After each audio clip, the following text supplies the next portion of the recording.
Olá, assombrados. Eu sou o Arquivista e hoje vou trazer mais um relato perturbador para vocês aqui no canal. Desculpem o barulho, é que acabei de receber esse envelope hoje de manhã. Ainda tô meio impressionado com o conteúdo. É um daqueles relatos que você lê e fica se perguntando se é possível mesmo ter acontecido. Ah, e claro, não esquece de deixar o seu like no vídeo, isso ajuda muito. Se ainda não for inscrito, aproveita agora e se inscreve para não perder os próximos relatos, porque olha, esse de hoje, esse é diferente. Bom, agora sim, vamos para o relato de hoje. Quem enviou se identifica como o prédio onde ninguém sobreviveu, e é um homem chamado Eduardo que nos conta. Olá, arquivista e assombrados. Eu me chamo Eduardo Mendes, tenho 47 anos hoje e moro em Curitiba, Paraná. Já sou inscrito aqui no canal há uns 3 anos e, inclusive, sempre achei que as histórias que você recebe são histórias. Ficção bem elaborada, sabe? Pessoas criativas querendo assustar outras pessoas. Eu mesmo já pensei em inventar alguma coisa e mandar só para ver se você publicaria. Mas agora eu preciso contar algo real. Algo que aconteceu comigo em 1994, quando eu tinha apenas 20 anos e morava em São Paulo. Nunca contei isso para ninguém, nem para minha esposa, nem para os meus filhos. Durante 30 anos carreguei isso sozinho, achando que ninguém acreditaria. Mas depois de assistir tantos relatos no seu canal, percebi que talvez você e os assombrados entendam. Preciso começar do início, porque cada detalhe importa, cada maldito detalhe. Em 1994, São Paulo era diferente. Não tinha celular, internet era coisa de filme de ficção científica. E a cidade parecia ao mesmo tempo maior e menor. Maior porque você se perdia mais fácil sem GPS. Menor porque os bairros eram como pequenas cidades dentro da metrópole. Todo mundo se conhecia, principalmente nos prédios residenciais. Eu tinha acabado de me mudar do interior para estudar engenharia na USP. Meus pais não tinham muito dinheiro, então aluguei uma kitnet no edifício Copan. Não o famoso Copan do centro. Era outro prédio com o mesmo nome, bem menor, na Zona Leste. Um prédio de 12 andares, meio decadente, daqueles que você olha e pensa, isso aqui já teve dias melhores. A fachada era de um bege desbotado que provavelmente foi branco um dia. As janelas, todas iguais, pareciam olhos vazios quando você olhava de longe. O hall de entrada tinha um piso de granilite rachado e um espelho que distorcia sua imagem. Nunca soube se era defeito ou se alguém tinha feito de propósito. O elevador? O elevador. Era daqueles antigos, com grade pantográfica que você tinha que fechar manualmente. Fazia um rangido metálico toda vez que subia ou descia, como se estivesse protestando contra o peso dos anos. Meu apartamento ficava no 7º andar, número 73. Era pequeno, uns 28 metros quadrados, mas para um estudante solteiro era o suficiente.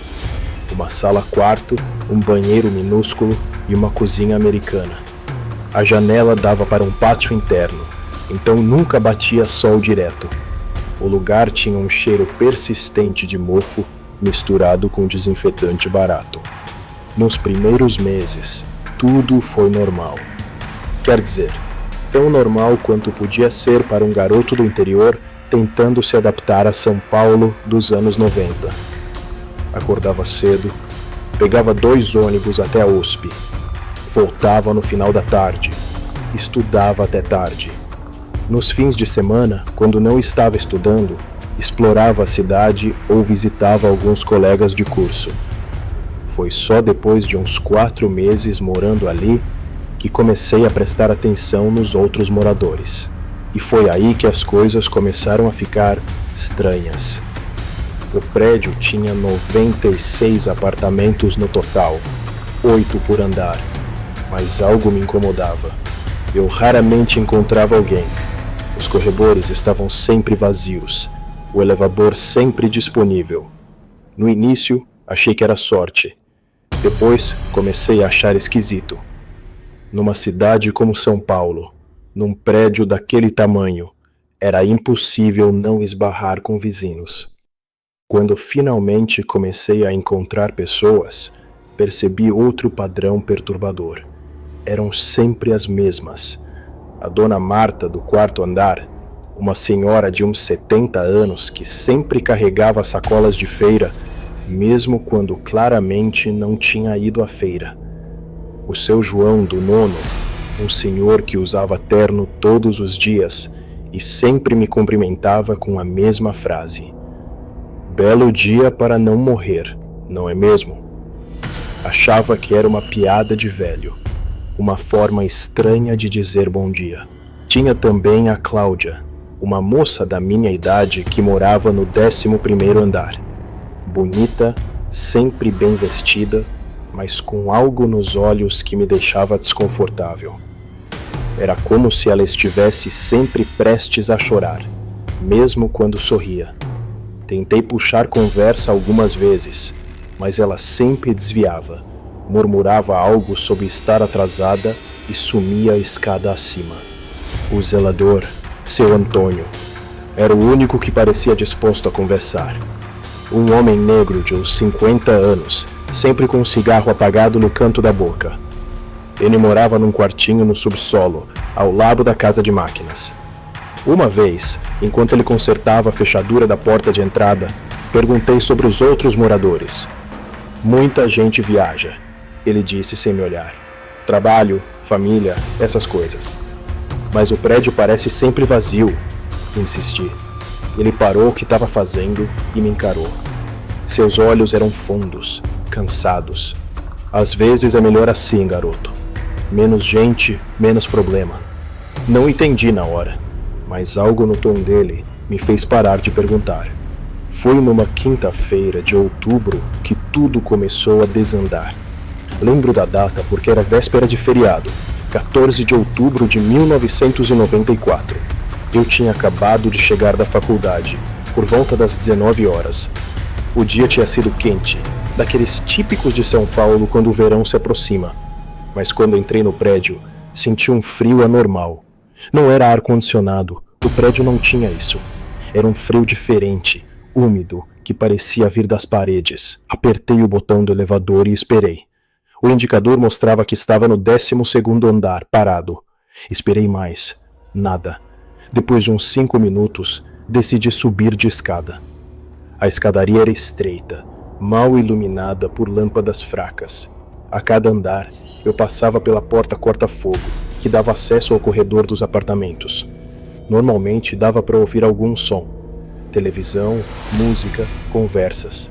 Naquela noite, silêncio absoluto. No 5º andar, parei para recuperar o fôlego. Foi quando ouvi um som baixo, ritmado, vindo de algum lugar acima. Não era música. Era como se alguém estivesse batendo na parede, devagar, metodicamente. Tum, tum, tum. Subi mais um andar. O som ficou mais alto. Tum, tum, tum. No 7º andar, meu andar, o som parou abruptamente. O corredor estava escuro. A lâmpada do teto tinha queimado. Andei até meu apartamento guiado pela pouca luz que vinha da janela no final do corredor. Quando enfiei a chave na fechadura, ouvi algo que me fez gelar. O som de várias fechaduras sendo destrancadas ao mesmo tempo. Não uma ou duas. Dezenas delas, ecoando pelo prédio inteiro. Entrei rápido no apartamento e tranquei a porta. Meu coração batia forte. Fui até a janela e olhei para o pátio interno. Estava escuro demais para ver qualquer coisa, mas juro que vi movimento. Sombra se mexendo onde não deveria haver nada. Naquela noite, não consegui dormir. Ficava ouvindo os sons do prédio, rangidos, estalos, sussurros que podiam ser apenas o vento. Ou não. Por volta das 3 da manhã, ouvi passos no corredor. Muitos passos. Como se todos os moradores tivessem decidido sair ao mesmo tempo. Mas quando juntei coragem para olhar pelo olho mágico, o corredor estava vazio. Na manhã seguinte, desci determinado a falar com o seu Antônio. Precisava saber o que estava acontecendo. Mas quando cheguei ao subsolo, encontrei a porta do quartinho dele aberta. O lugar estava vazio. Não vazio como ele saiu. Vazio como nunca ninguém morou aqui. Nem um móvel, nem uma roupa, nem o cheiro de cigarro que sempre impregnava tudo que ele tocava. Subi correndo para a administração do prédio, um escritório minúsculo no térreo. A porta estava trancada. Olhei pela janela e vi a mesma coisa. Vazio absoluto, como se o lugar estivesse abandonado há anos. Foi aí que o pânico começou a se instalar de verdade.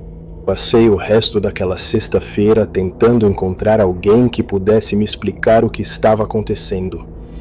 Bati na porta de todos os apartamentos do meu andar. Nada. Desci andar por andar, batendo em cada porta. O som ecoava pelos corredores vazios como tiros de canhão. No quarto andar, onde supostamente morava a Dona Marta, encontrei algo que me deixou ainda mais perturbado. A porta do apartamento 43 estava entreaberta. Empurrei devagar, chamando por ela. O apartamento estava mobiliado, mas coberto por uma camada de poeira que parecia ter se acumulado por meses. Na mesa da sala, havia um prato com restos de comida completamente mofados. O cheiro era insuportável, uma mistura de decomposição e umidade que grudava na garganta. Na cozinha, a torneira pingava num ritmo hipnótico. Ping, ping, ping. Cada gota ecoava como um martelo batendo no meu crânio. Abri a geladeira e quase vomitei. Havia comida lá dentro, mas estava tudo estragado há muito tempo. Muito tempo mesmo. Como se a pessoa tivesse simplesmente desaparecido no meio de uma refeição e nunca mais voltado. Saí correndo dali e fui direto para a rua. Precisava de ar fresco. Precisava ver pessoas normais, carros passando, vida acontecendo. São Paulo em 1994 era barulhenta, caótica, viva. Quando olhei para trás, para o prédio, ele parecia uma ferida aberta na paisagem urbana. As janelas escuras me observavam como olhos mortos. Passei o fim de semana na casa de um colega da faculdade no Butantã. Inventei uma desculpa sobre problemas de encanamento no meu prédio. Precisava de tempo para processar o que tinha visto, para encontrar uma explicação racional. Talvez fosse uma reforma geral. Talvez os moradores tivessem sido realocados temporariamente. Talvez eu estivesse surtando por causa do estresse da faculdade. Mas no fundo, eu sabia que nada disso fazia sentido. Segunda-feira chegou e eu não tinha escolha. Precisava voltar. Meus livros estavam lá, minhas roupas, minha vida de estudante pobre que não podia se dar ao luxo de abandonar um apartamento alugado. Quando cheguei ao prédio, por volta das 18 horas, tudo parecia normal novamente. O elevador funcionava, as luzes dos corredores estavam acesas e eu até ouvi o som abafado de uma televisão vindo de algum apartamento. Por um momento, senti um alívio imenso. Talvez eu tivesse imaginado tudo. Talvez fosse apenas o estresse de um garoto do interior, tentando se adaptar à metrópole. Subi para o meu apartamento e quando estava abrindo a porta, ouvi passos no corredor. Me virei e vi a Cláudia caminhando em direção ao elevador. Ela usava o mesmo vestido azul que eu sempre a via usando, mas havia algo diferente. Ela parecia translúcida, como se a luz passasse através dela. Cláudia, chamei. Ela parou e se virou lentamente. Quando nossos olhos se encontraram, senti um frio que começou na espinha e se espalhou por todo o corpo. Seus olhos estavam completamente brancos. Não havia pupilas, não havia íris, apenas um branco leitoso que parecia se mover como névoa. Você não deveria estar aqui, ela disse. Sua voz soava como se viesse de muito longe. ecoando por um túnel. Nenhum de nós deveria. Pisquei e ela havia desaparecido.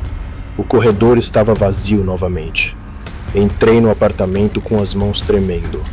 Tranquei a porta, empurrei a cômoda contra ela e me sentei na cama, tentando controlar a respiração.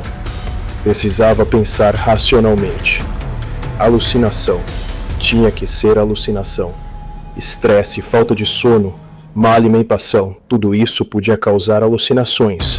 Mas então lembrei de algo que me fez questionar minha própria sanidade.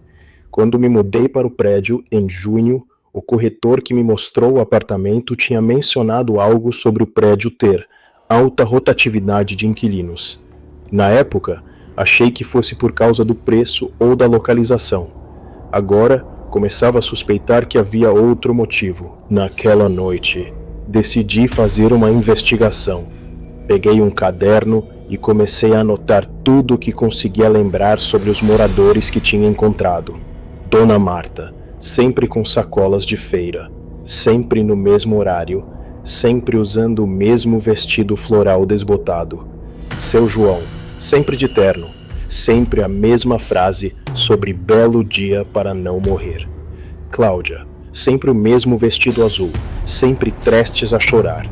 Quanto mais eu pensava, mais percebia que nunca tinha visto nenhum deles fazendo coisas normais.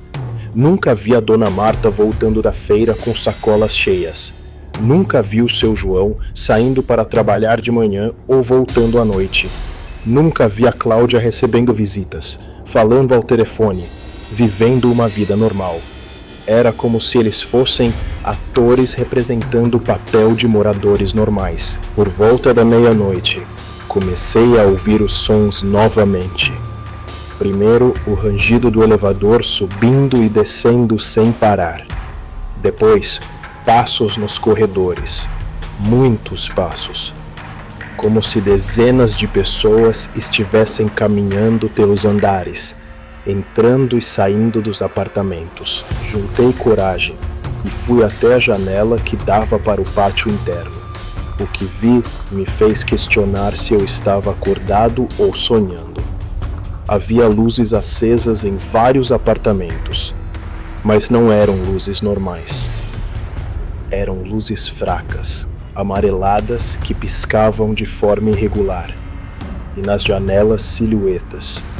Dezenas de silhuetas paradas, todas olhando para baixo, para o pátio, todas olhando para mim. Recuei da janela e me escondi atrás da cortina.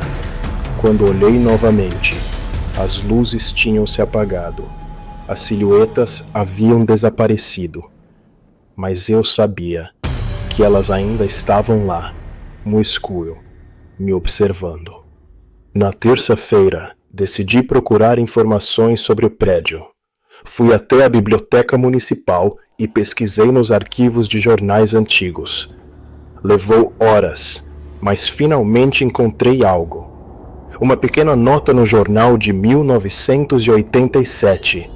Mistério no edifício Copan da Zona Leste. Polícia investiga desaparecimento simultâneo de 15 famílias. Apartamentos encontrados com sinais de vida interrompida abruptamente. Caso permanece sem solução. Meu sangue gelou. 15 famílias desaparecidas simultaneamente. Em 1987, 7 anos antes de eu me mudar para lá. Continuei pesquisando e encontrei mais notícias. 1982, 8 famílias desaparecem sem deixar rastros no edifício Copan. 1979, novo mistério no prédio maldito da Zona Leste. 1975, polícia não consegue explicar sumiço coletivo. O padrão se repetia a cada 3 ou 4 anos. Sempre o mesmo prédio. Sempre desaparecimentos em massa. Sempre sem explicação. A última notícia que encontrei era de 1991. Prédio da Zona Leste volta a ser habitado após anos vazio. A administração garante que problemas estruturais foram resolvidos. Problemas estruturais. como se desaparecimentos em massa fossem questão de encanamento ou fiação elétrica.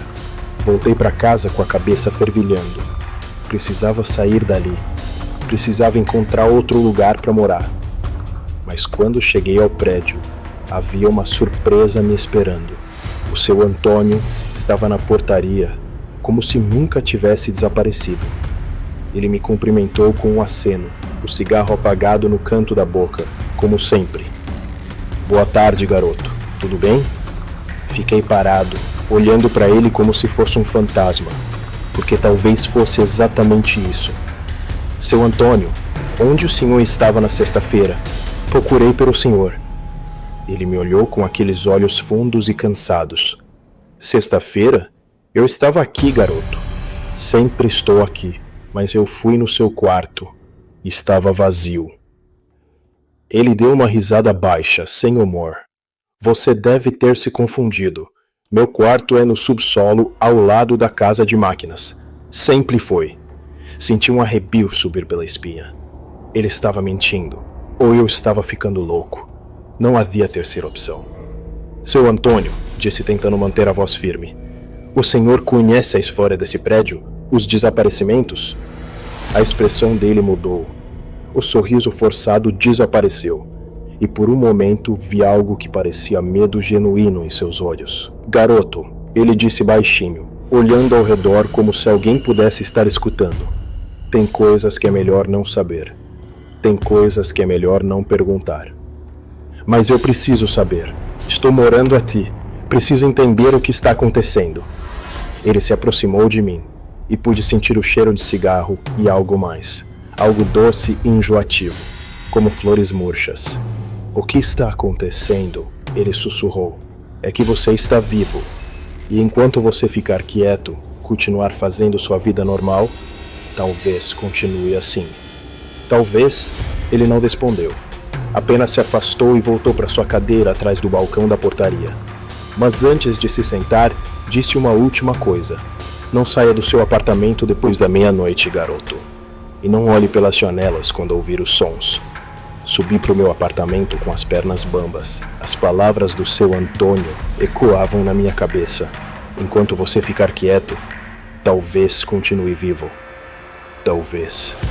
Naquela noite, pela primeira vez desde que me mudara para o prédio, tranquei a porta com todas as fechaduras disponíveis e empurrei todos os móveis que consegui contra ela. Fechei as cortinas e me deitei na cama totalmente vestido, esperando pelos sons que eu sabia que viriam. E eles vieram. Os sons começaram exatamente à meia-noite. Primeiro, o familiar rangido do elevador, mas desta vez era diferente.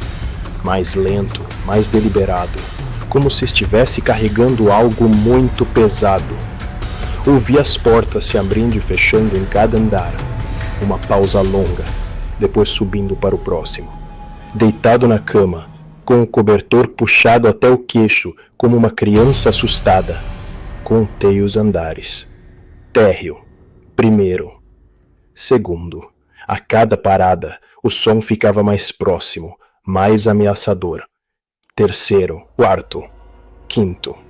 Quando chegou ao sexto andar, meu coração estava batendo tão forte que eu tinha certeza de que quem quer que estivesse no elevador podia ouvir. Sexto andar. Uma pausa longa, muito longa. Depois o rangido recomeçou. Sétimo andar. Meu andar. O elevador parou. Ouvi o som metálico da grade se abrindo. Depois, passos no corredor. Não eram passos normais. Era como se alguém estivesse arrastando os pés, ou como se estivesse carregando algo pesado. O som ecoava pelo corredor, se aproximando da minha porta. Parou bem na minha frente. Prendi a respiração. Segundos se passaram como horas. Então, ouvi algo que me fez questionar minha própria sanidade. O som de uma chave sendo inserida na fechadura da minha porta. Mas eu estava com todas as chaves. Elas estavam numa mesinha de cabeceira ao meu lado. O som da chave girando foi lento, deliberado. Clique, uma fechadura aberta. Clique, outra fechadura. Clique, a terceira. Levantei da cama em pânico silencioso e olhei para a porta. A maçaneta estava girando lentamente, mas os móveis que eu havia empurrado contra a porta ainda estavam lá. Quem quer que estivesse tentando entrar não conseguiria abrir. A maçaneta parou de girar. Silêncio absoluto. Então, uma voz, baixa, sussurrada, vinda de trás da porta. Eduardo, sabemos que você está aí. Era a voz da Cláudia, mas distorcida, como se estivesse falando debaixo d'água. Eduardo, por que você não abre a porta? Estamos todos aqui. Dona Marta, seu João, eu, todos os seus vizinhos. Ouvi outras vozes se juntando à dela. Um coro sussurrado de pessoas que eu conhecia, mas que soavam completamente erradas. Venha conosco, Eduardo. É hora. Hora de quê? Sussurrei sem pensar. As vozes pararam abruptamente. O silêncio que se seguiu foi pior que qualquer som. Depois, uma risada baixa, múltipla, como se várias pessoas estivessem rindo ao mesmo tempo. Hora de se juntar a nós, disse a voz do seu João. Hora de parar de resistir. Recuei até a janela, tremendo. As vozes continuaram por mais alguns minutos, sussurrando coisas que eu não conseguia entender completamente. Palavras em uma língua que parecia familiar, mas que meu cérebro se recusava a processar. Depois, silêncio novamente. Ouvi os passos se afastando, o elevador descendo, mas eu sabia que eles não tinham ido embora. Não realmente. Passei o resto da noite acordado, sentado no chão com as costas contra a parede, olhando fixamente para a porta. Quando o sol nasceu, finalmente consegui relaxar um pouco. Luz do dia sempre trouxe uma sensação de segurança, mesmo que ilusória. Na quarta-feira, decidi que precisava de ajuda profissional. Não necessariamente um psiquiatra, ainda não estava pronto para admitir que podia estar louco, mas alguém que entendesse de coisas estranhas. Lembrei de um professor da faculdade, Dr. Henrique Moraes, que dava aulas de história e tinha fama de ser interessado em folclore urbano e fenômenos inexplicáveis. Encontrei-o no final da tarde, em sua sala na USP. Era um homem de uns 50 anos, cabelos grisalhos, óculos de aros grossos e uma barba bem cuidada. Sempre me pareceu o tipo de pessoa que levaria qualquer história a sério, por mais absurda que fosse. Eduardo, ele disse quando bati na porta. Que surpresa! Entre, entre. O que posso fazer por você? Sentei na cadeira em frente à sua mesa, cercado por pilhas de livros e papéis. O cheiro de café velho e cigarro impregnava tudo. Professor, o senhor já ouviu falar de lugares amaldiçoados? Lugares onde coisas estranhas acontecem repetidamente? Ele se recostou na cadeira, interessado. Claro, São Paulo está cheia desses lugares. A cidade tem uma história sombria, Eduardo. Construída sobre cemitérios indígenas, palco de tragédias, violência urbana. Por que pergunta? Contei tudo. Os desaparecimentos, os moradores estranhos, as notícias nos jornais, os sons noturnos. Ele me ouviu sem interromper, fazendo anotações ocasionais. Quando terminei, ele ficou em silêncio por um longo tempo, tamborilando os dedos na mesa. Eduardo, disse finalmente, você já ouviu falar do conceito de lugares de passagem? Balancei a cabeça. Na tradição esotérica, existem locais que funcionam como portais entre dimensões, entre o mundo dos vivos e outros lugares. Geralmente são locais onde houve trauma, morte violenta, sofrimento intenso. A energia negativa se acumula até que o véu entre os mundos se torna fino. O senhor está dizendo que meu prédio é um portal? Estou dizendo que é uma possibilidade, mas a outra teoria, mais perturbadora. Ele se inclinou para a frente. E se não for um portal, mas uma armadilha? Armadilha? Pense assim, e se algo está usando o prédio para atrair pessoas? E se os desaparecimentos não são aleatórios, mas parte de um padrão, Um ciclo que precisa ser alimentado. Senti um frio na espinha. Alimentado com o quê? Com vida, Eduardo. Com energia vital. Com almas. Saí da conversa com o professor ainda mais assustado do que antes. Pelo menos quando achava que estava ficando louco, havia a possibilidade de tratamento. Mas se ele estava certo, se havia algo sobrenatural acontecendo, eu estava em perigo real. Voltei para o prédio determinado a fazer as malas e sair dali na mesma noite. Não importava o dinheiro perdido, não importava ter que dormir na rua. Qualquer coisa era melhor que ficar ali esperando para ser a próxima vítima. Mas quando cheguei ao prédio, encontrei algo que mudou tudo. Havia uma ambulância parada na frente, luzes piscando. Paramédicos estavam saindo do prédio carregando uma maca coberta por um lençol branco. Corri até eles. O que aconteceu? Perguntei a um dos paramédicos. Idoso do 9º andar. Ataque cardíaco, pelo que parece. Vizinho que ligou disse que ouviu gritos durante a noite. 9º andar. Seu João. Vizinho? Que vizinho? O paramédico consultou uma prancheta. Um tal de Eduardo Mendes, apartamento 73. Meu sangue gelou. Eu não tinha ligado para ambulância nenhuma. Eu nem sabia que o seu João tinha morrido. Tem certeza do nome? Absoluta. Inclusive, ele pediu para avisar que você descesse para conversar com ele. Disse que era urgente.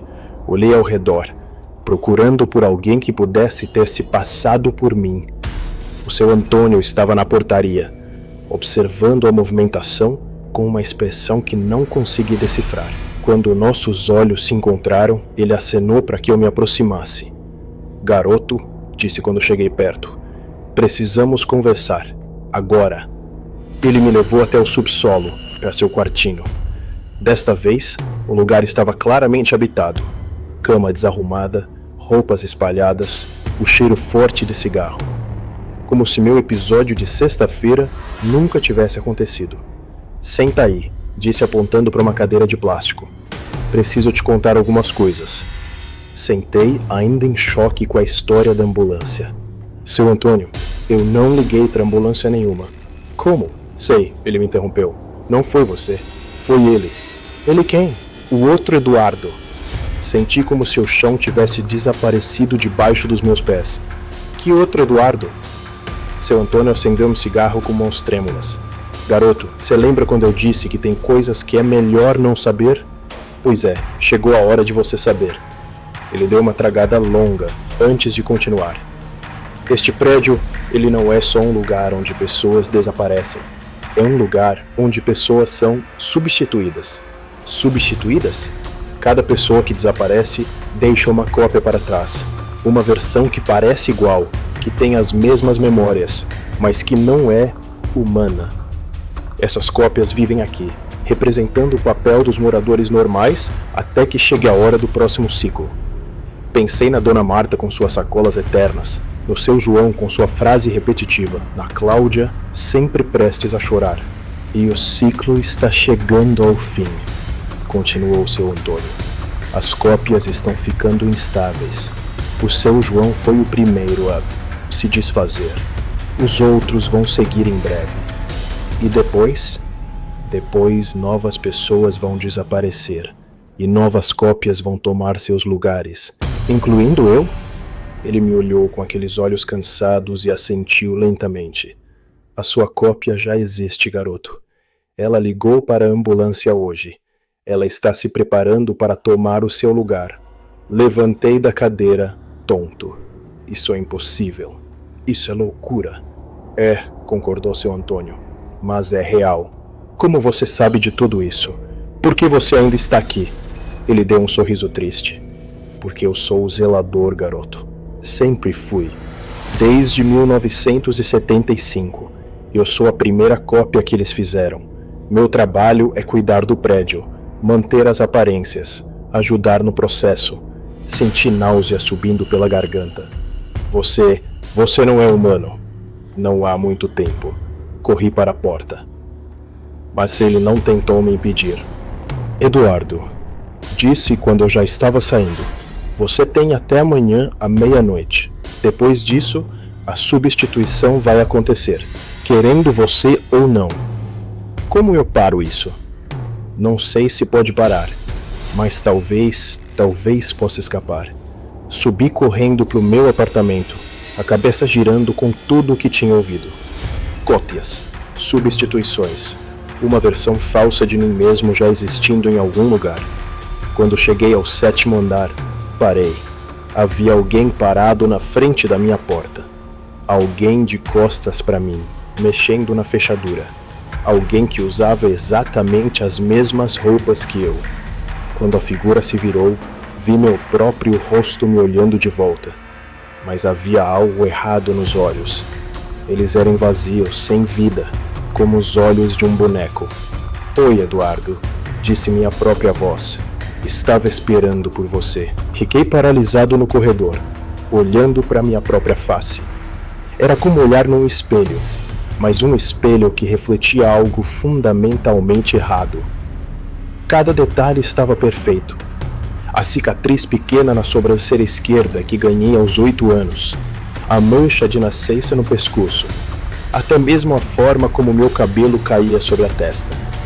Mas os olhos eram de vidro, vazios, como se alguém tivesse construído uma boneca perfeita de mim, mas esquecido de colocar uma alma dentro. Não precisa ter medo, disse a coisa com minha voz. Vai ser rápido, indolor. Recuei lentamente pelo corredor. O que você é? Eu sou você, Eduardo. A versão melhorada, a versão que não questiona, que não investiga, que não causa problemas. A coisa deu um passo em minha direção, e pude ver que seus movimentos eram ligeiramente mecânicos, como se estivesse aprendendo a usar meu corpo. Seus pais vão gostar mais de mim, continuou. Vou ligar para eles toda semana, vou mandar cartas, vou ser o filho perfeito que eles sempre quiseram. Seus amigos da faculdade nem vão notar a diferença. Na verdade, vou ser mais sociável, mais estudioso. Vou ter as notas que você nunca conseguiu ter. Você não pode fazer isso, sussurrei, ainda recuando. Já estou fazendo. Ontem liguei para sua mãe. Disse que estava tudo bem, que estava gostando muito de São Paulo. Ela ficou tão feliz. Senti uma raiva crescendo no peito. A ideia de que essa coisa tinha falado com minha mãe, tinha usado minha voz para mentir para ela, me deixou nauseado. Onde está o Eduardo real? O que vocês fizeram com ele? A coisa sorriu, e foi o sorriso mais perturbador que já vi. Era meu sorriso, mas completamente desprovido de qualquer emoção humana. Ele está seguro. Todos estão seguros, em um lugar onde não precisam se preocupar com nada, sem dor, sem medo, sem ansiedade. É quase um favor que estamos fazendo. Cheguei ao final do corredor, perto da escada de emergência. A coisa continuou se aproximando sem pressa. Eduardo, não torne isso mais difícil do que precisa ser. Você vai se juntar aos outros e eu vou viver sua vida. Todo mundo sai ganhando. E se eu não quiser? Não é uma escolha. Abri a porta da escada de emergência e comecei a descer correndo. Ouvi a coisa me seguindo, mas seus passos eram estranhos, como se ainda estivesse aprendendo a coordenar meus movimentos. Desci até o térreo e corri para a rua. Precisava sair dali. Precisava pensar. Precisava encontrar uma solução. Mas quando cheguei à calçada e olhei para trás, a coisa não estava me seguindo. Ela estava parada na porta do prédio, me observando com aqueles olhos mortos. Você vai voltar, Eduardo, gritou com minha voz. Não tem para onde ir. Não tem como escapar do que você é. Corri pelas ruas de São Paulo sem destino certo. Era noite, e a cidade tinha aquela energia caótica dos anos 90. Carros buzinando, pessoas nas calçadas, luzes de neon piscando. Tudo normal, tudo real, tudo humano. Um contraste gritante com o horror que eu tinha deixado para trás. Parei num bar 24 horas e pedi uma cerveja. Minhas mãos tremiam tanto que mal conseguia segurar o copo. O garçom, um homem de uns 40 anos com cara de quem já tinha visto de tudo, Me olhou com preocupação. Tudo bem, rapaz? Você tá meio pálido. Estou bem, menti. Só um dia difícil. Ele assentiu e se afastou, mas continuou me observando de longe. Provavelmente achava que eu estava drogado ou tendo um surto. Se soubesse a verdade, acharia que eu estava louco. Fiquei no bar até às 4 horas da manhã, tentando processar tudo o que tinha acontecido. Cópias, substituições, uma versão falsa de mim mesmo que já estava vivendo minha vida. Era impossível, mas eu tinha visto com meus próprios olhos. Quando o sol começou a nascer, voltei para o prédio. Não tinha escolha. Todas as minhas coisas estavam lá e eu precisava entender melhor o que estava acontecendo se quisesse ter alguma chance de escapar. O seu Antônio estava na portaria, como sempre. Quando me viu, acenou para que eu me aproximasse. Como foi a noite, garoto? Você sabia que ele estava lá, não sabia? Minha cópia. Sabia. Eles sempre aparecem um dia antes da substituição final. É parte do processo. Que processo? Como isso funciona? Ele olhou ao redor, verificando se não havia ninguém por perto. Vem comigo. Tem algo que você precisa ver. Me levou até o subsolo, mas desta vez não paramos no seu quartinho. Continuamos por um corredor que eu nunca tinha notado antes, iluminado por lâmpadas fracas que piscavam ocasionalmente. O ar estava frio e úmido, com um cheiro doce e enjoativo que me lembrava de flores murchas. Onde estamos indo? Procuração do prédio, disse sem se virar, para onde tudo acontece. O corredor terminava numa porta de metal pesada, sem maçaneta. Seu Antônio colocou a mão na superfície e a porta se abriu sozinha, como se reconhecesse seu toque. Do outro lado havia uma sala circular que não deveria existir. Pelas minhas contas, estávamos bem abaixo do subsolo, numa profundidade que ia além dos alicerces do prédio. As paredes eram de pedra escura, cobertas por símbolos que pareciam ter sido gravados à mão. No centro da sala havia uma espécie de poço circular, de onde emanava uma luz fraca e azulada. O que é este lugar? É onde eles ficam, disse seu Antônio. Os originais. Me aproximei do poço com cuidado. A luz vinha de muito fundo, e quando olhei para baixo, senti uma vertigem que não tinha nada a ver com altura. Era como olhar para um abismo que se estendia infinitamente. Eles estão vivos lá embaixo? Defina vivo, disse ele. Eles existem, conscientes, mas suspensos, alimentando o processo com sua energia vital. Por quanto tempo? Para sempre. Senti náusea subindo pela garganta. E as cópias? Como são feitas? A entidade que controla este lugar, ela estuda cada pessoa que vive aqui. Aprende seus hábitos, suas memórias, sua personalidade. Quando chega a hora, ela cria uma versão perfeita, mas vazia. Uma casca que pode ser habitada. Habitada por quê? Seu Antônio me olhou com aqueles olhos cansados. Por fragmentos da própria entidade. Cada cópia é como um dedo de uma mão gigantesca. Partes de algo maior que se espalha pelo mundo, vivendo vidas humanas, coletando experiências, se alimentando de emoções. E você? Você é uma dessas partes. Sou, mas sou também a primeira, a mais antiga. Com o tempo, desenvolvi algo parecido com consciência própria. É por isso que posso te ajudar. Como? Mostrando a verdade, dando uma chance de escolha. Ele me levou até uma parede onde havia dezenas de fotografias penduradas. Eram fotos 3x4, como as de documentos, mas todas mostravam a mesma pessoa em idades diferentes. Reconheci algumas faces. Esta é a Dona Marta, disse, apontando para uma foto de uma mulher jovem. Desapareceu em 1979. Esta é o seu João, de 1982. E esta, apontou para uma foto mais recente, era Cláudia, mas mais nova, sorrindo genuinamente. 1991. Ela era estudante de medicina. Tinha 22 anos quando desapareceu. Olhei para as outras fotos. Dezenas de rostos, dezenas de vidas interrompidas. E agora vão me colocar aqui também. Só se você deixar. Como assim? Seu Antônio se virou para mim. A entidade precisa de consentimento. Não pode simplesmente tomar uma pessoa. Ela precisa que a pessoa aceite, mesmo que inconscientemente. Mas se essas pessoas aceitaram, todas elas chegaram a um ponto onde desistiram de lutar, onde a vida se tornou pesada demais, onde a solidão, o medo ou o desespero as consumiu. Nesse momento de fraqueza, a entidade oferece uma saída, um lugar onde não há dor, onde não há responsabilidades. E elas aceitam. Pensei em todos os moradores que tinha conhecido. Dona Marta, sempre sozinha com suas sacolas.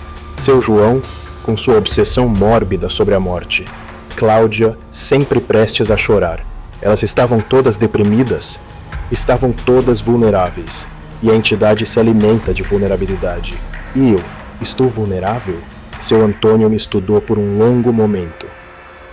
Você está longe de casa, sozinho numa cidade grande, lutando para se adaptar, questionando suas escolhas. Sim, Eduardo, você está vulnerável. Senti um peso no peito. Ele estava certo. Desde que me mudara para São Paulo, eu me sentia perdido, inadequado, constantemente questionando se tinha feito a escolha certa. Mas, continuou ele, você também está lutando, questionando, investigando. Isso é o que te mantém humano. E se eu continuar lutando, então talvez você seja o primeiro a escapar. Talvez nunca ninguém tentou antes. Todos eventualmente desistem.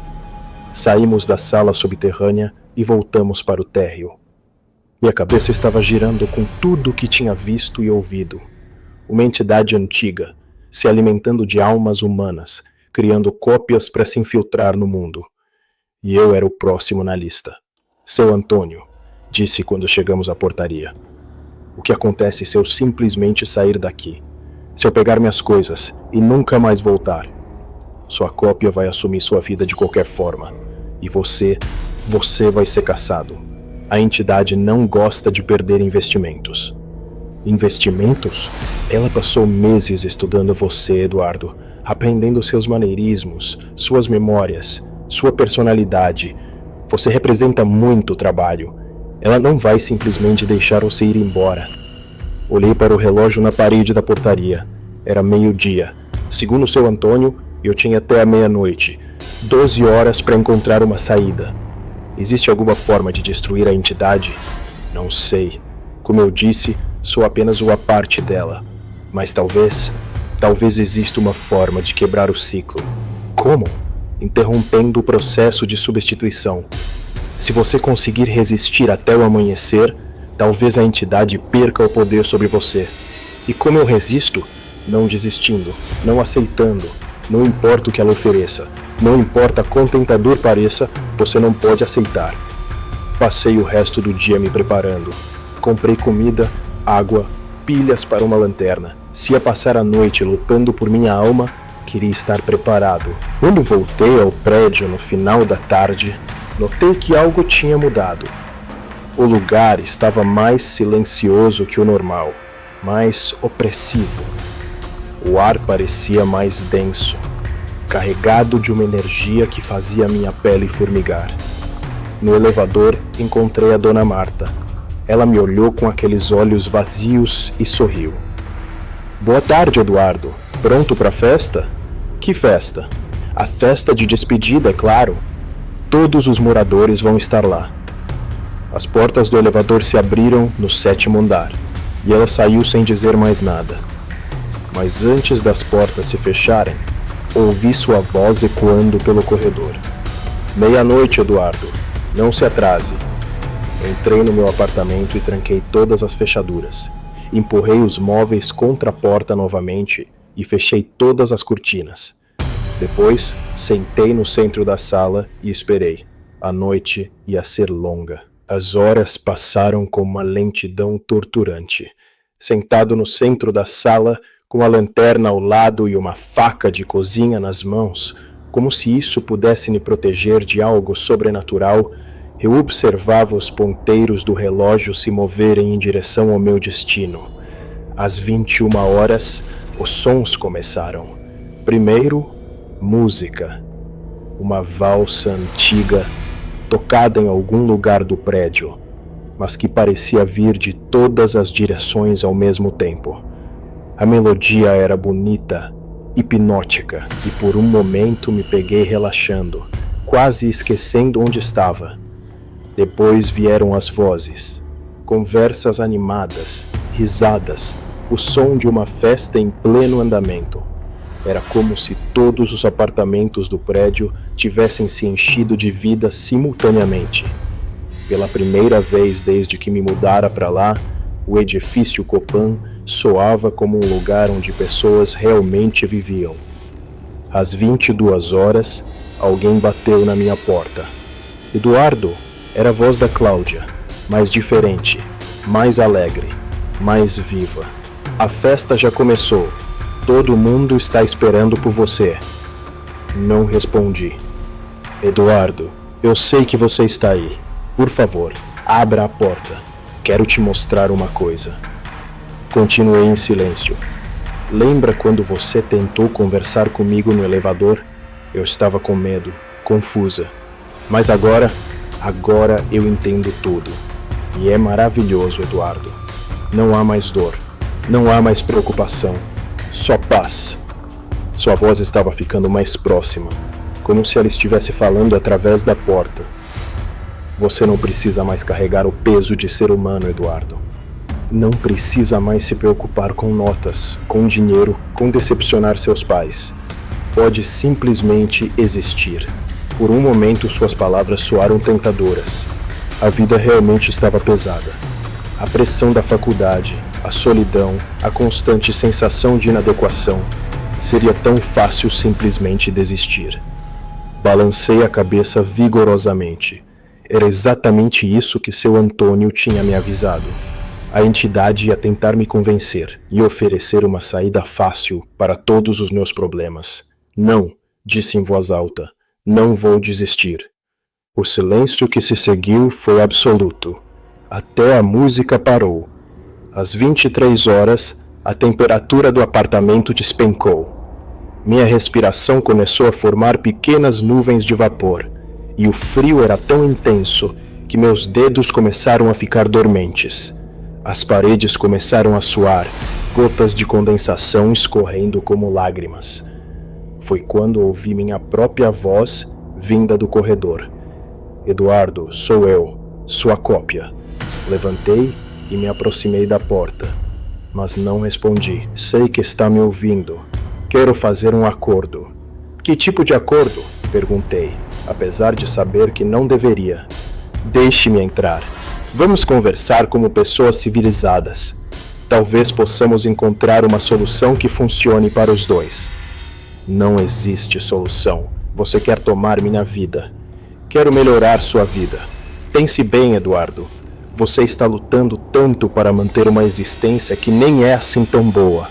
Notas medíocres, poucos amigos, uma família que mal te entende. Eu posso ser tudo o que você sempre quis ser. Suas palavras doíam porque tinham um fundo de verdade. Eu realmente não estava satisfeito com minha vida. Realmente me sentia inadequado na maior parte do tempo. E você? Continuou minha própria voz. Você pode descansar. Pode ir para um lugar onde não existe julgamento, onde não existe fracasso, onde você pode simplesmente ser, sem a pressão de se tornar alguém. E esse lugar é uma prisão, respondi. Vi as fotos, vi o poço. Vocês mantêm as pessoas presas lá embaixo. Presas? Ou protegidas? Eduardo, você viu como o mundo é cruel. Viu como as pessoas sofrem, como lutam e falham e morrem sozinhas. Nós oferecemos algo melhor. Vocês oferecem a morte. Oferecemos transcendência. A conversa continuou por mais de 1 hora. Minha cópia era persuasiva. Conhecia todos os meus medos e inseguranças. Sabia exatamente onde apertar para me fazer duvidar. Várias vezes me peguei considerando suas palavras, imaginando como seria simplesmente parar de lutar. Mas toda vez que estava prestes a ceder, lembrava das fotografias na parede. Dezenas de pessoas que tinham feito essa escolha, que tinham aceitado a promessa de paz eterna. E onde estavam agora? Presas num poço subterrâneo, alimentando uma entidade parasita com sua energia vital. Às 23h45, tudo mudou. A temperatura voltou ao normal abruptamente. Os sons da festa pararam.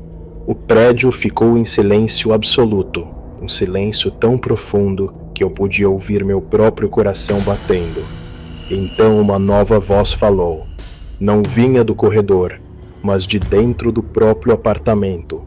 Uma voz que parecia vir de todos os lugares ao mesmo tempo, grave e antiga, carregada de um poder que fazia meus ossos vibrarem. Eduardo Mendes. Olhei ao redor, mas não vi ninguém. A voz parecia emanar das próprias paredes. Você tem sido problemático. Quem é você? Perguntei, tentando manter a voz firme. Eu sou o que sempre esteve aqui. O que estava aqui antes dos humanos construírem esta cidade. Antes de eles sonharem em tocar o céu com suas torres de concreto. Eu sou fome. Eu sou necessidade. Eu sou o vazio que precisa ser preenchido. A voz estava ficando mais forte, mais presente. Senti uma pressão no peito, como se algo estivesse tentando entrar em mim. Você resistiu mais do que os outros.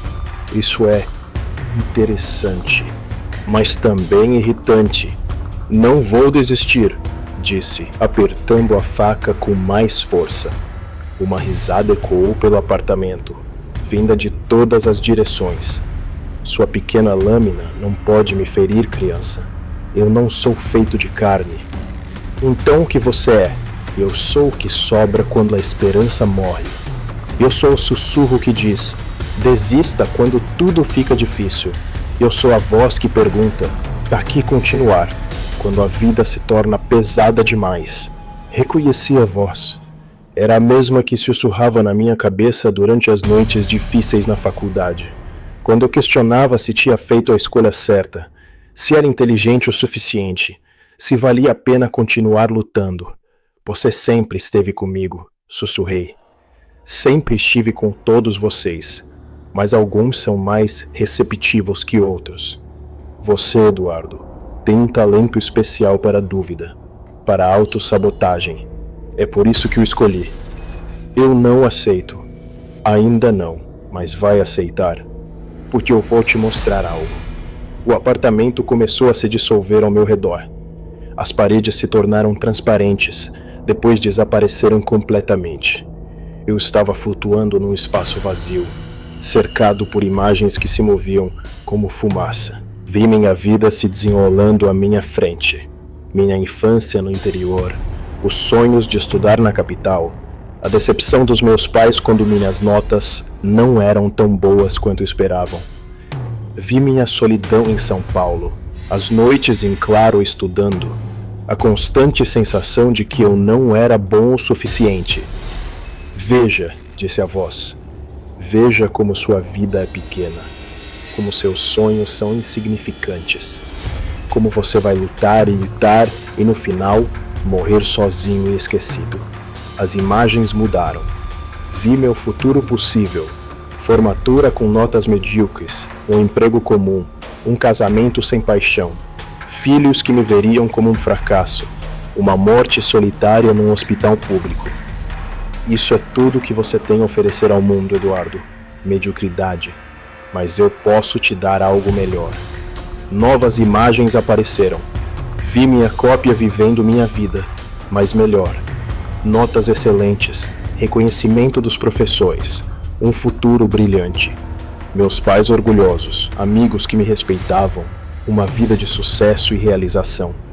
Ela pode ser tudo o que você nunca foi, e você pode descansar.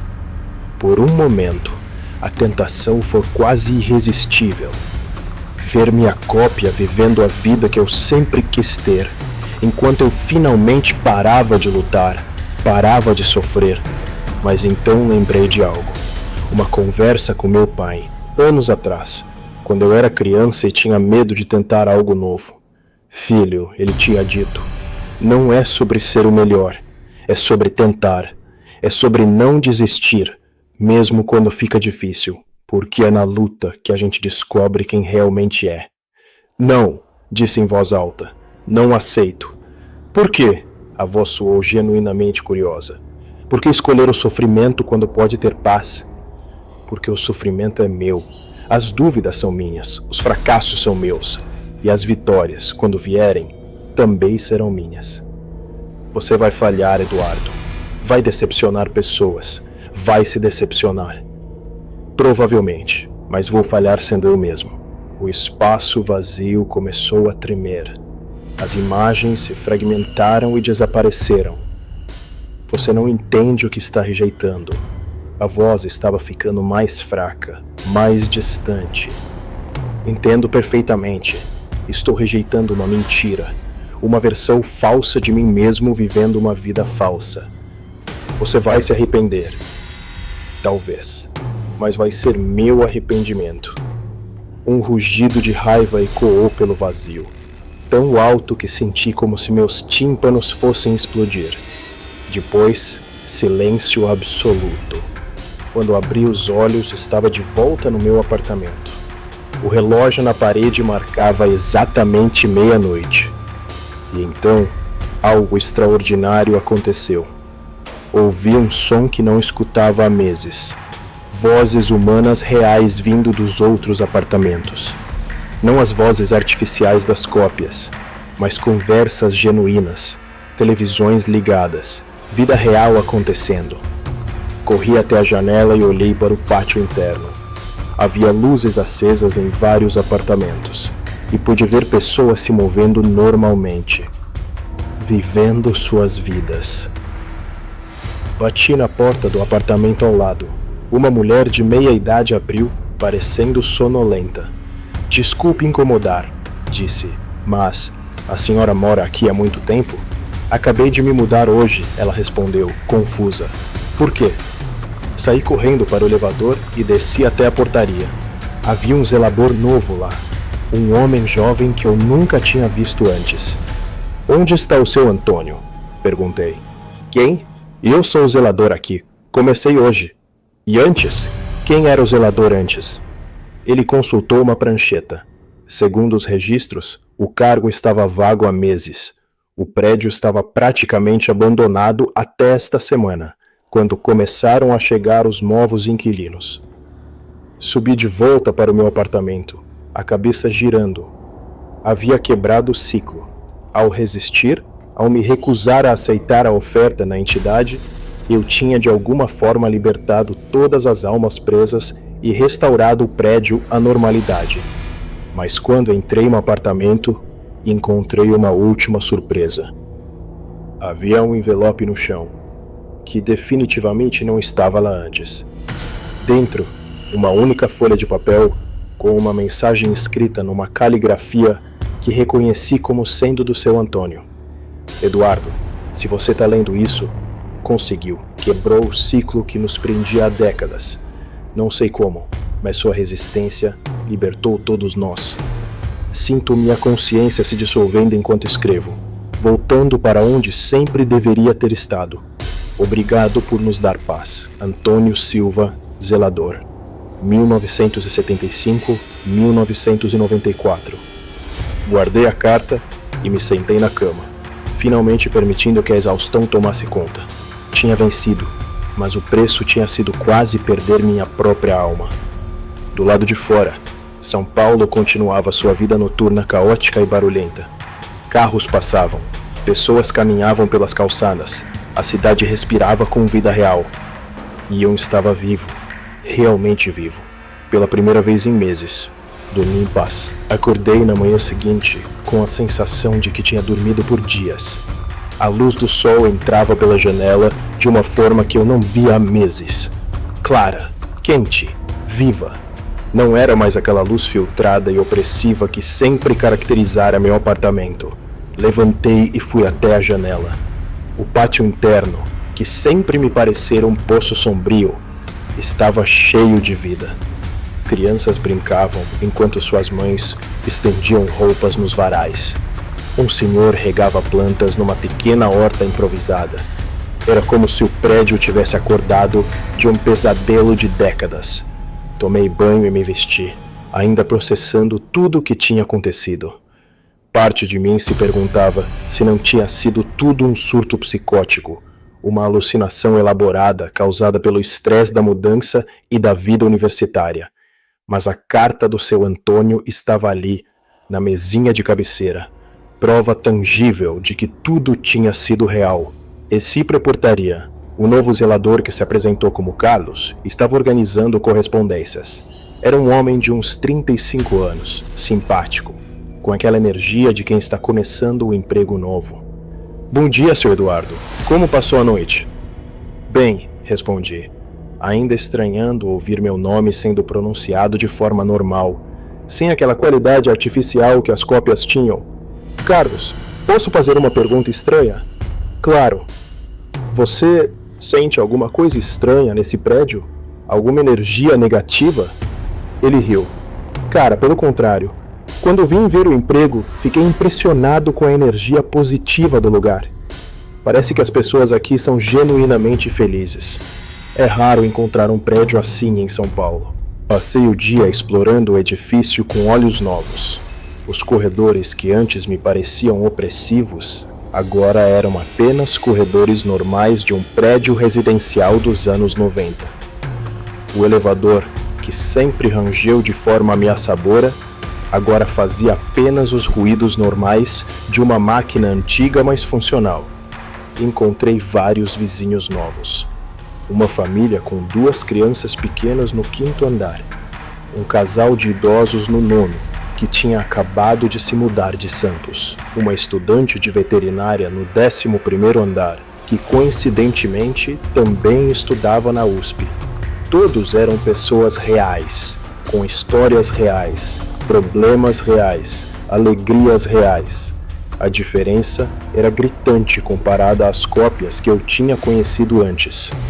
No final da tarde, decidi fazer uma última visita ao subsolo. Precisava ver com meus próprios olhos se a sala circular ainda existia, se o poço ainda estava lá. Desci pelas escadas de serviço e procurei pelo corredor que seu Antônio tinha me mostrado. Não encontrei. Onde deveria estar a entrada para aquele lugar impossível? Havia apenas uma parede sólida. Bati nela, procurei por algum mecanismo oculto, mas era apenas concreto comum. O quartinho do zelador também estava diferente. Agora era um depósito normal, cheio de materiais de limpeza e ferramentas.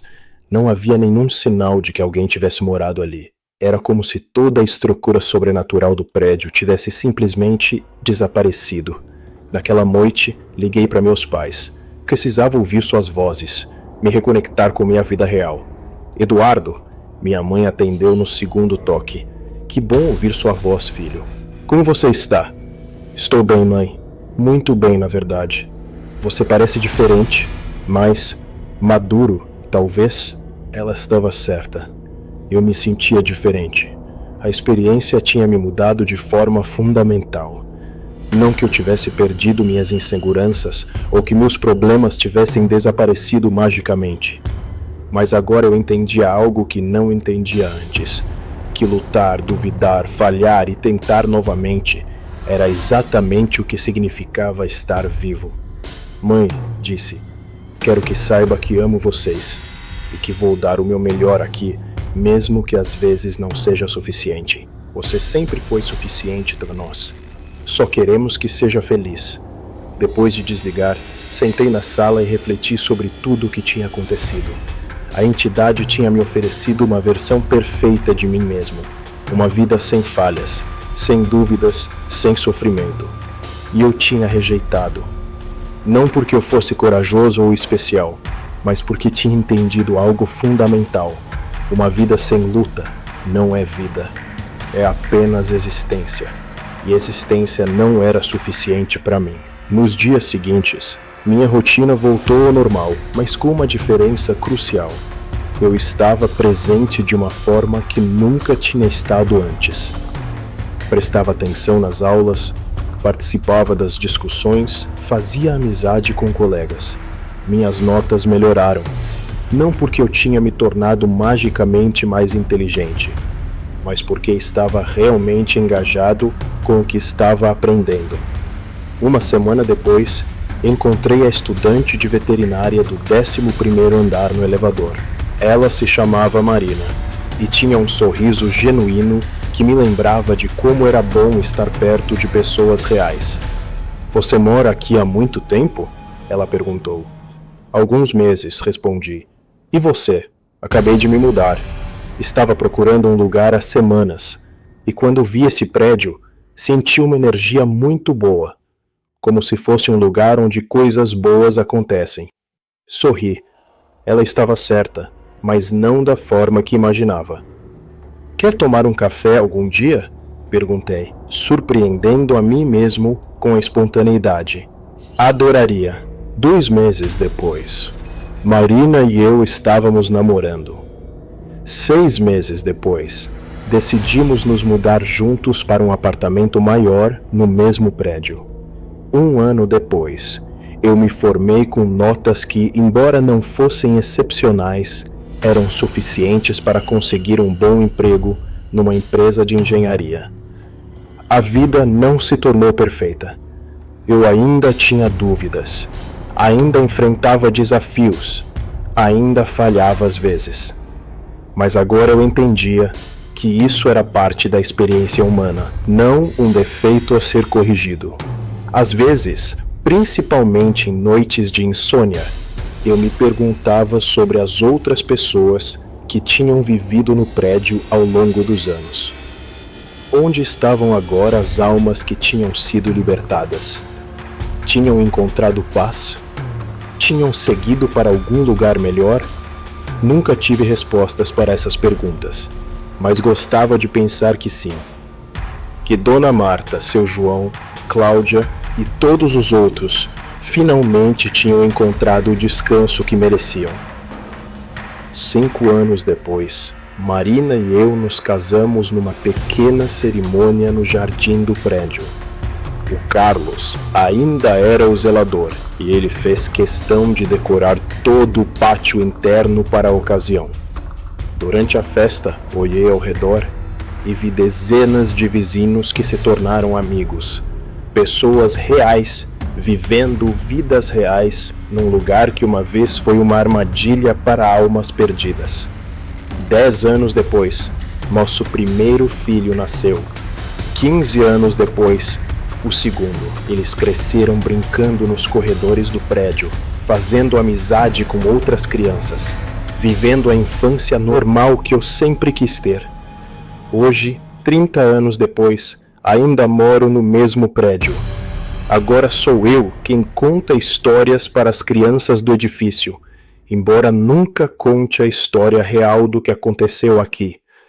Algumas verdades são pesadas demais para serem compartilhadas.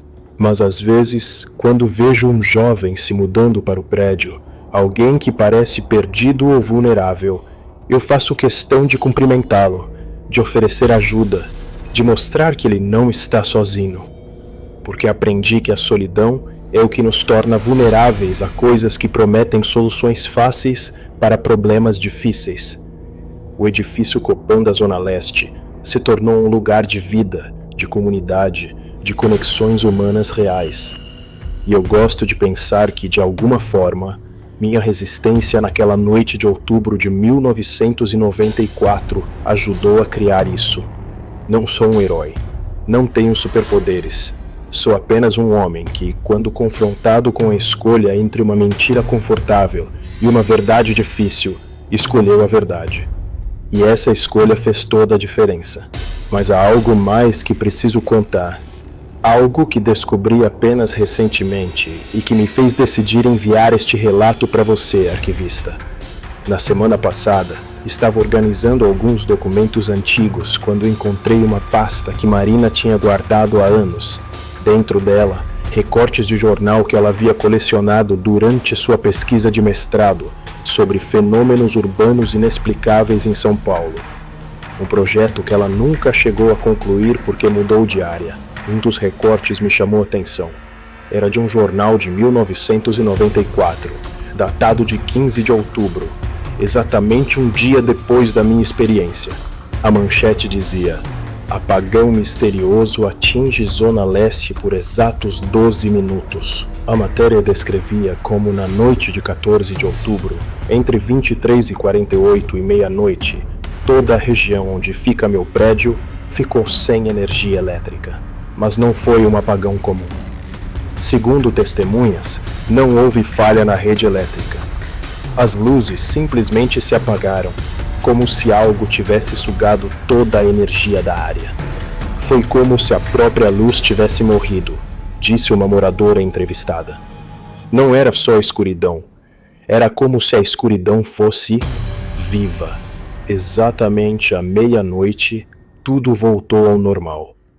A companhia elétrica nunca conseguiu explicar o que aconteceu.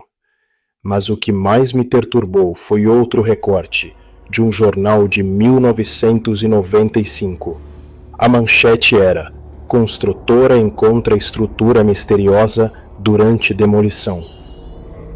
A matéria falava sobre a demolição de um prédio abandonado na Zona Leste. Não o meu prédio, mas outro a algumas quadras de distância. Durante os trabalhos, os operários encontraram uma sala subterrânea que não constava nas plantas originais. No centro da sala, havia um poço circular de profundidade indeterminada. Jogamos uma pedra lá dentro e nunca ouvimos ela bater no fundo, disse o encarregado da obra. Decidimos lacrar tudo com concreto. Não queríamos saber o que tinha lá embaixo. Senti um frio na espinha ao ler isso. A entidade não estava limitada ao meu prédio. Ela tinha tentáculos espalhados por toda a região, múltiplos pontos de ancoragem no mundo físico. E quando eu quebrei o ciclo no edifício Copan, talvez tenha forçado ela a se retirar para outros lugares. Fiz pensar, quantos outros prédios em São Paulo podem estar servindo de armadilha? Quantas outras pessoas podem estar passando pelo que eu passei? Foi essa percepção que me motivou a escrever este relato. Não para assustar, mas para alertar, para que outras pessoas reconheçam os sinais antes que seja tarde demais. Se você está lendo isso e se reconhece na minha história, se você mora num lugar onde os vizinhos parecem artificiais, onde há uma rotatividade estranha de moradores, onde você se sente constantemente observado e julgado, preste atenção aos seus instintos. Investigue, questione e, acima de tudo, não aceite soluções fáceis para problemas difíceis. A vida é dura, sim. Às vezes parece impossível continuar lutando. Mas é na luta que encontramos quem realmente somos. É na resistência que descobrimos nossa força. E é na recusa de desistir que provamos nossa humanidade. Hoje, aos 50 anos, olho para trás e vejo que aquela noite de outubro de 1994 foi o momento mais importante da minha vida. Não porque venci uma entidade sobrenatural, embora tenha feito isso, mas porque aprendi a valorizar minha própria imperfeição. Minha vida não é perfeita. Nunca foi, nunca será. Tenho dias ruins, cometo erros, decepciono pessoas que amo. Mas é minha vida, construída com minhas escolhas, temperada com meus fracassos, enriquecida com minhas vitórias pequenas e grandes. E isso vale mais que qualquer promessa de perfeição artificial. Marina, às vezes me pergunta por que eu nunca quis me mudar do prédio, mesmo quando nossa situação financeira melhorou e pudemos considerar casas maiores em bairros melhores. Eu sempre dou desculpas práticas, localização, vizinhos, memórias afetivas. Mas a verdade é que me sinto responsável por este lugar, como um guardião silencioso, observando para ter certeza de que a escuridão nunca mais retorne. Nos últimos 30 anos, nunca vi nada suspeito.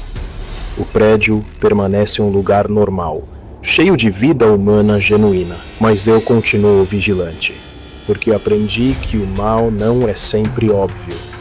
Às vezes ele se disfarça de salvação. Às vezes ele oferece exatamente o que pensamos que queremos. E às vezes a única defesa que temos é nossa própria teimosia em permanecer imperfeitos, humanos, reais. Há uma última coisa que quero compartilhar. Alguns anos atrás, meu filho mais velho, então com 12 anos, veio me procurar depois de um dia particularmente difícil na escola. Ele tinha tirado uma nota ruim numa prova importante e estava se sentindo um fracasso. Pai, ele disse, às vezes eu queria ser outra pessoa, alguém mais inteligente, mais popular, melhor. Olhei para ele e vi a mim mesmo aos 20 anos, cheio de dúvidas e inseguranças. Por um momento, considerei contar a ele sobre minha experiência, sobre a escolha que fiz entre ser imperfeito e real, ou perfeito e falso. Mas em vez disso, apenas o abracei e disse, filho, você é exatamente quem precisa ser. E mesmo quando não for, mesmo quando falhar ou se decepcionar, você ainda será você. E isso é mais valioso do que qualquer versão melhorada que alguém possa oferecer. Ele não entendeu completamente na época, mas espero que um dia entenda. Espero que quando a vida ficar difícil, e ela vai ficar, ele se lembre dessas palavras e escolha permanecer real. Porque no final, arquivista, é isso que somos, seres imperfeitos, tentando fazer o melhor que podemos, num mundo que constantemente nos oferece atalhos para a perfeição. E nossa força não está em aceitar esses atalhos, mas em rejeitá-los, em escolher a luta sobre a rendição, em escolher a verdade sobre a ilusão, em escolher ser humanos sobre ser qualquer outra coisa.